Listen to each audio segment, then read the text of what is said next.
गुरु प्यारी साध संगत जी, आपके अपने चैनल गुरु नानक साखी में आपका स्वागत है, जहां ज्ञान, आस्था और जीवन की कहानियां जीवंत हो उठती है। आज की वीडियो में हम मरियम और एलियास की कहानी पर चर्चा करेंगे। दो आत्माएं जो विपरीत रास्तों पर हैं, फिर भी खुशी और अर्थ की तलाश में एकजुट हैं। जाने की भक्ति और सादगी कैसे एक दूसरे से जुड़ी हुई है, जो हमें सिखाती है कि सच्ची शांति भय या अनुष्ठान में नहीं बल्कि प्रेम, कृतज्ञता और समझ में निहित है। हमारे साथ बने रहें, क्योंकि हम इस हृदयस्पर्शी कहानी को सामने लाते हैं जिसने पीढ़ियों को जीवन के प्रकाश को उसके अनेक रूपों में अपनाने के लिए प्रेरित किया है। दिल और आत्मा को रोशन करने वाली और भी प्रेरक कहानियों के लिए गुरु नानक साखी को लाइक, शेयर और सब्सक्राइब करना न भूलें। आइए ज्ञान और प्रकाश की ओर एक साथ यात्रा करें। दोस्तों, ऊंचे पहाड़ों और हरी भरी घाटियों के बीच बसे एक छोटे से एकांत गांव में पूजा की अवधारणा दैनिक जीवन के ताने बाने में गहराई से समाई हुई थी। गांव के लोग सोलारा नामक एक देवता की कृपा में विश्वास करते थे, जो सूर्य आत्मा है, जिसे वे अपनी भरपूर फसल और पहाड़ी इलाकों की कड़ाके की ठंड से बचाने वाली गर्मी का श्रेय देते थे। पूजा केवल एक अनुष्ठान नहीं बल्कि जीवन जीने का एक तरीका था। गांव में मंदिर थे और हर सुबह प्रसाद और प्रार्थनाओं के साथ स्वागत किया जाता था। यह एक ऐसा समुदाय था जो आस्था से बंधा हुआ था, या ऐसा ही लगता था। गांव वालों में मरियम भी थी, जो अपनी अटूट भक्ति के लिए जानी जाने वाली एक युवा महिला थी। वो हर दिन मंदिर में घंटों बिताती थी, भजन गाती थी और सोलारा की शाश्वत ज्योति का प्रतिनिधित्व करने वाली पवित्र ज्योति की देखभाल करती थी। मरियम का जीवन उसके विश्वास के इर्द गिर्द घूमता था और उसे अक्सर धर्मपरायणता के प्रतीक के रूप में देखा जाता था। फिर भी उसके शांत बाहरी रूप के पीछे एक गहरी उदासी छिपी थी, जिसे उसने दुनिया से छुपाया था। उसे एक खालीपन महसूस हुआ जिसे उसकी प्रार्थनाएं भर नहीं सकती थी, एक खालीपन जो हर गुजरते दिन के साथ बढ़ता जा रहा था। गांव के बाहरी इलाके में एलियास रहता था, जो एक बढ़ई था जिसके हाथ कठोर थे और उसका व्यवहार खुशमिजाज था। एलियास गांव में एक असामान्य व्यक्ति था। वो सोलारा या किसी देवता की पूजा नहीं करता था। वो एक साधारण जीवन जीता था, फर्नीचर बनाता था और अक्सर अपने कार्यशाला में आने वाले बच्चों के साथ कहानियां साझा करता था। एलियास की हंसी संक्रामक थी और जीवन के प्रति उसका उत्साह उसके हथौड़े के हर झटके और काम करते समय उसके द्वारा गुनगुनाए जाने वाले गीतों के हर स्वर में स्पष्ट था। मरियम के विपरीत एलियास वास्तव में संतुष्ट लग रहा था। मरियम और एलियास के बीच का अंतर किसी की नजर से नहीं छूटा। कुछ गांव वालों ने फुसफुसाते हुए कहा कि एलियास की खुशी उस पर आने वाली दैवीय सजा का संकेत है। दूसरों ने अनुमान लगाया कि उसके विश्वास की कमी के बावजूद उसे आशीर्वाद मिला था, एक ऐसा विचार जिसने भक्तों को हैरान और क्रोधित कर दिया। एक दिन उनकी राहें तब मिली जब मरियम एक पवित्र पेंटिंग के लिए लकड़ी के फ्रेम को कमीशन करने के लिए एलियास की कार्यशाला में गई। उसने देखा कि एलियास लकड़ी को कुशलता से तराश रहा है, उसके हाथ सटीकता और सावधानी से चल रहे हैं।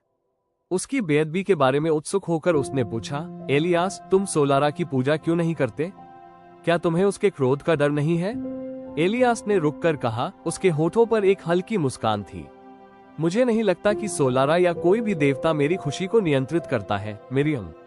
मुझे साधारण चीजों में खुशी मिलती है, मेरी त्वचा पर सूरज की गर्मी, बच्चों की हंसी, हमारे आसपास की दुनिया की सुंदरता। मेरे लिए पूरी तरह से जीना कृतज्ञता का अपना रूप है। मरियम हैरान रह गई, लेकिन पूजा के बिना तुम उद्देश्य कैसे पाओगे? तुम अपने भीतर के खालीपन को कैसे भरोगे? एलियास ने उसे सोच समझकर देखा। क्या तुम्हें खालीपन महसूस होता है, मरियम? तुम गांव के सबसे समर्पित लोगों में से एक हो। अगर आस्था तुम्हें शांति नहीं देती, तो शायद सवाल पूजा के बारे में नहीं बल्कि इस बारे में है कि तुम क्या खोज रही हो। उसके शब्द कार्यशाला से निकलने के बाद भी मरियम के दिमाग में लंबे समय तक रहे। पहली बार उसने अपनी उदासी के स्रोत पर सवाल उठाया। क्या ये वास्तव में उसकी भक्ति की कमी थी या कुछ और गहरा था? उसने एलियास को और करीब से देखना शुरू किया, ये देखते हुए कि वह कैसे आश्चर्य और कृतज्ञता की भावना के साथ जीवन को देखता है, जो सहज लगता था। हफ्तों के दौरान मरियम ने अपना दृष्टिकोण बदलना शुरू कर दिया। वो अभी भी मंदिर जाती थी, लेकिन अनुष्ठानों पर कम और उनके पीछे के अर्थ पर अधिक ध्यान देने लगी। वो प्रकृति में समय बिताती थी, पत्तियों के जटिल पैटर्न और पक्षियों की धुनों पर अचंभित होती थी। वो एलियास की बधाईगिरी में मदद करती थी, सृजन के कार्य में आनंद पाती थी। धीरे धीरे उसकी उदासी दूर होने लगी, उसकी जगह उसके आसपास की दुनिया से जुड़ाव की भावना ने ले ली। ग्रामीणों ने मरियम में बदलाव देखा। वो अभी भी भक्त थी, लेकिन उसकी भक्ति अब दायित्व के बजाय प्रेम से आती हुई प्रतीत होती थी। वो एक शांत खुशी बिखेरती थी जो संक्रामक थी। जब उससे उसकी नई शांति के स्रोत के बारे में पूछा गया तो उसने कहा, पूजा डर या कर्तव्य के बारे में नहीं है, ये प्रेम और कृतज्ञता के बारे में है। इलियास ने मुझे सिखाया कि सच्ची खुशी जीवन को वैसे ही अपनाने से मिलती है जैसा वह है, न कि जैसा हम सोचते हैं कि उसे होना चाहिए। जहां तक इलियास का सवाल है, वो अपना सरल आनंदमय जीवन जीता रहा। वो और मिरियम घनिष्ठ मित्र बन गए, दोनों एक दूसरे से सीखते रहे। उनके बंधन ने आस्था और अनादर के बीच की खाई को पाट दिया, जिससे ग्रामीणों को पता चला कि खुशी और उद्देश्य कई रूप ले सकते हैं। अंत में मिरियम और इलियास की कहानी गांव में एक किंवदंती बन गई, ये याद दिलाते हुए कि पूजा और खुशी परस्पर अनन्य नहीं है, लेकिन नहीं वे एक दूसरे द्वारा गारटीकृत हैं। उन्हें एहसास हुआ कि सच्ची शांति भीतर से आती है, खुद को समझने और दुनिया में खुशी खोजने से, चाहे वो आस्था, प्रेम या बस पूरी तरह से जीने के माध्यम से हो। और इसलिए गांव ने भक्त और स्वतंत्र आत्मा दोनों का जश्न मनाना सीखा, ये समझते हुए कि प्रत्येक मार्ग का अपना ज्ञान और सुंदरता है। मिरियम का परिवर्तन पूरे गांव में अप्रत्याशित तरीके से फैलता रहा। उसकी नई खुशी ने दूसरों को अपने रास्ते पर सवाल उठाने के लिए प्रेरित किया। उनमें से एक लीना थी, जो एक विधवा थी जिसने अपने दिवंगत पति के शोक में कई साल बिताए थे। उसने अपने जीवन को पूरी तरह से मंदिर सेवा के लिए समर्पित कर दिया था ताकि वो अपने पति के साथ फिर से मिल सके। मिरियम के शब्दों ने लीना को अपने स्वयं के लगाए गए दायरे से बाहर निकलने के लिए प्रोत्साहित किया। उसने एक छोटे से बगीचे की देखभाल शुरू की, जीवन को पोषित करने और इसे फलते फूलते देखने में सांत्वना पाए। बीज बोने और उन्हें बढ़ते देखने का कार्य उसकी प्रार्थना का अपना रूप बन गया। एक अन्य ग्रामीण, टॉमस नाम का एक युवक, पूजा में पूर्णता की अपनी अथक खोज के लिए जाना जाता था। उनका मानना था कि अनुष्ठान में हर गलत कदम सोलारा की नाराजगी का कारण बनेगा। मिरियम की यात्रा ने उन्हें पूजा को दंड से बचने के दायित्व के बजाय कृतज्ञता की अभिव्यक्ति के रूप में देखने के लिए प्रेरित किया। उन्होंने सामुदायिक परियोजनाओं में एलियास की मदद करना शुरू कर दिया, यह महसूस करते हुए कि दयालुता के कार्य किसी भी भजन की तरह पवित्र है। यहाँ तक कि गांव के बुजुर्ग डेरियस नामक एक कठोर व्यक्ति भी नर्म पड़ने लगा। डेरियस हमेशा धार्मिक प्रथाओं का मध्यस्थ रहा था, ये सुनिश्चित करते हुए कि हर ग्रामीण परंपरा का सख्ती से पालन करे। मिरियम में हो रहे बदलावों और ग्रामीणों में फैलती खुशी को देखते हुए उसने उनके जीवन में आस्था की भूमिका पर चर्चा करने के लिए एक सभा बुलाई। सभा मंदिर के प्रांगण में आयोजित की गई थी, जहां सूरज की एक पच्चीकारी जमीन पर छाई हुई थी। सभी उम्र के ग्रामीण उपस्थित थे, ये जानने के लिए उत्सुक थे कि बुजुर्ग क्या कहेंगे। डेरियस उनके सामने खड़ा था, उसका बूढ़ा चेहरा डूबते सूरज की रोशनी से चमक रहा था। सालों से, उसने शुरू किया, मैंने माना है कि एक समुदाय के रूप में हमारी ताकत सोलारा के प्रति हमारी भक्ति में निहित है। लेकिन मैं ये देखने आया हूँ कि भक्ति केवल अनुष्ठानों से नहीं मापी जाती है। ये हमारे द्वारा एक दूसरे के प्रति दिखाए जाने वाले प्रेम, हमारे द्वारा विकसित की गई खुशी और जीवन के आशीर्वाद के लिए व्यक्त की गई कृतज्ञता से मापी जाती है। वो मिरियम और एलियास की ओर मुड़ा, जो एक दूसरे के बगल में खड़े थे। आपने हमें सिखाया है कि आस्था और खुशी कई रूप ले सकती है। सोलारा की रोशनी न केवल मंदिर में बल्कि हमारे दिलों में, हमारे कार्यों में और हमारे आसपास की दुनिया की खूबसूरती में भी चमकती है।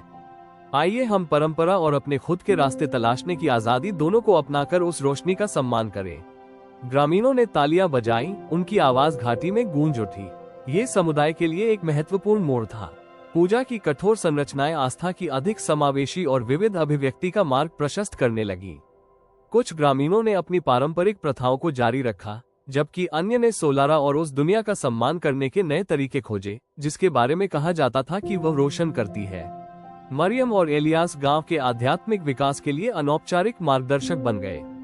मिरियम ने अनुष्ठानों में अर्थ खोजने के बारे में अपनी अंतर्दृष्टि साझा की, जबकि एलियास ने दूसरों को रोजमर्रा की जिंदगी में खुशी खोजने के लिए प्रोत्साहित किया। साथ मिलकर उन्होंने एक ऐसा स्थान बनाया जहां हर कोई बिना किसी डर के अपने अनुभव, संदेह और खुशियां साझा कर सकता था। ऐसी ही एक सभा तारों से जगमगाते आसमान के नीचे हुई। ग्रामीण एक घेरे में बैठे थे, उनके चेहरे अलाव की चमक से जगमगा रहे थे। हर व्यक्ति ने छोटी छोटी खुशियों से लेकर जीवन के सबसे बड़े आशीर्वाद तक कृतज्ञता की कहानी साझा की। जब मिरियम की बारी आई तो उसने कहा, मैंने कभी सोचा था कि मेरी उदासी आध्यात्मिक विफलता का संकेत है, लेकिन अब मैं देखती हूँ कि यह गहराई से देखने, सिर्फ सोलारा की लौ में नहीं बल्कि दुनिया और खुद में प्रकाश खोजने का आह्वान था। एलियास ने कहा, खुशी का मतलब अंधेरे से बचना नहीं है, इसका मतलब सितारों को देखना सीखना है। हम सभी इस यात्रा पर यात्री हैं और हर कदम, चाहे छाया में हो या रोशनी में, हमें समझ के करीब लाता है। ग्रामीण इस सभा से सिर्फ सोलारा से ही नहीं बल्कि एक दूसरे से और जिस दुनिया को वे साझा करते हैं उससे जुड़ाव की नई भावना के साथ वापस लौटे। समय के साथ गांव ने उन तरीकों से तरक्की की जिसकी उन्होंने कभी कल्पना भी नहीं की थी। खेत पहले से ज्यादा समृद्ध लग रहे थे, बच्चों की हंसी पहले से ज्यादा जीवंत थी और पड़ोसियों के बीच के बंधन पहले से कहीं ज्यादा मजबूत थे। मिरियम और एलियास इस बदलाव के केंद्र में रहे। उनकी दोस्ती समझ की शक्ति और जीवन की जटिलताओं को अपनाने की सुंदरता का प्रमाण है। उनकी कहानी एक प्रिय कहानी बन गई जो पीढ़ियों से एक अनुस्मारक के रूप में चली आ रही है कि खुशी और उद्देश्य नियमों या परंपराओं से बंधे नहीं है, बल्कि तलाश करने के साहस और जीवन के प्रकाश के असंख्य रूपों को अपनाने की इच्छा से बंधे हैं। और इसलिए ये साखी हमें याद दिलाती है कि सच्ची खुशी केवल रीति रिवाजों या परंपराओं तक सीमित नहीं है, बल्कि खुद को समझने, प्यार को अपनाने और अपने आसपास के लोगों के साथ खुशी साझा करने में निहित है। जिस तरह मिरियम और एलियास ने अपने रास्ते खोजे, हम सभी को विश्वास, कृतज्ञता और जीवन की सुंदरता में अपना प्रकाश मिले। अगर आपको इस कहानी से प्रेरणा मिली है तो गुरु नानक साखी को लाइक, शेयर और सब्सक्राइब करना न भूलें। हमारे साथ जुड़े क्योंकि हम ज्ञान, प्रेम और दिव्य प्रकाश की कहानियां साझा करना जारी रखते हैं। अगली बार तक वाहेगुरु जी का खालसा, वाहेगुरु जी की फतेह।